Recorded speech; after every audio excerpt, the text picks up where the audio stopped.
पंचवटी चौकात भाजप आणि काँग्रेस आमने सामने आलेत।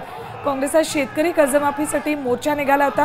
पोलीस आणि काँग्रेसचे कार्यकर्ते यांच्यात तुफान बाचाबाची ही यावेळेला झाली।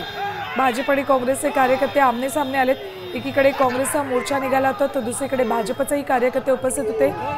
आमने सामने आले ते सर्वजण। पोलीस आता इथलं वातावरण शांत करण्याचा प्रयत्न करत आहेत। अमरावतीतल्या पंचवटी चौकातली ही दृश्य आहेत। शेतकरी कर्जमाफीसाठी म्हणून काँग्रेसचा मोर्चा काढलेला आणि त्याच वेळेला तिथे भाजपचे कार्यकर्तेही समोर आले।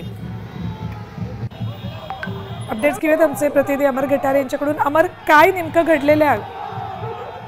बघितलं अमरावतीमध्ये शेतकऱ्यांची संपूर्ण कर्जमाफी झाली पाहिजे आणि सोबतच शेतकऱ्यांना आपल्या म्हणजे नुकसान झालं ते नुकसान भरपाई मिळाली पाहिजे यासाठी काँग्रेसचा मोर्चा काढण्यात आलेला होता। आणि सोबतच त्या ठिकाणी भाजपचे प्रदेशाध्यक्ष रवींद्र चव्हाण यांच्या स्वागतासाठी भाजपने जे आहे त्या ठिकाणी मोठ्या प्रमाणात कार्यकर्ते गोळा झालेले होते। आणि यावेळी बघितलं तर भाजप आणि काँग्रेसचे दोन्ही कार्यकर्ते आमने सामने आलेले पाहायला मिळाले। या ठिकाणी बघितलं तर मोठ्या प्रमाणात पोलिसांनी या ठिकाणी मध्यस्थी करण्याचा प्रयत्न केला। त्यावेळी रवींद्र चव्हाण भाजपचे प्रदेशाध्यक्ष आल्यानंतर थेट काँग्रेसच्या कार्यकर्त्यांनी त्यांना ताफा लावण्याचा प्रयत्न केला आणि त्या ठिकाणी घोषणेला शेतकऱ्यांची कर्जमाफी झाली पाहिजे यासोबतच त्यांच्या ताफ्यावर जे खराब झालेलं सोयाबीन आहे ते सोयाबीन सुद्धा फेकण्याचा प्रयत्न केला। मात्र यावेळी पोलिसांनी काँग्रेसच्या कार्यकर्त्यांची अडवणूक केली। आता काँग्रेसचा जो मोर्चा आहे तो पुन्हा अंबोली तहसील कार्यालयात सुरू झालेला आहे।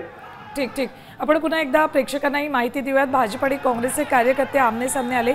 अमरावतीतल्या पंचवटी चौकामध्ये काँग्रेसच्या कार्यकर्त्यांचा मोर्चा निघाला होता। शेतकऱ्यांच्या कर्जमाफीसाठी हा मोर्चा होता। त्याच वेळेला तिथून रवींद्र चव्हाण जात असताना त्यांची गाडी अडवण्यात आली काँग्रेसकडून आणि त्यानंतर भाजप आणि काँग्रेसचे कार्यकर्ते आमने सामने आले। सध्या वातावरण शांत करण्याचा प्रयत्न सुरू आहे। धन्यवाद संपूर्ण माहितीसाठी अमर।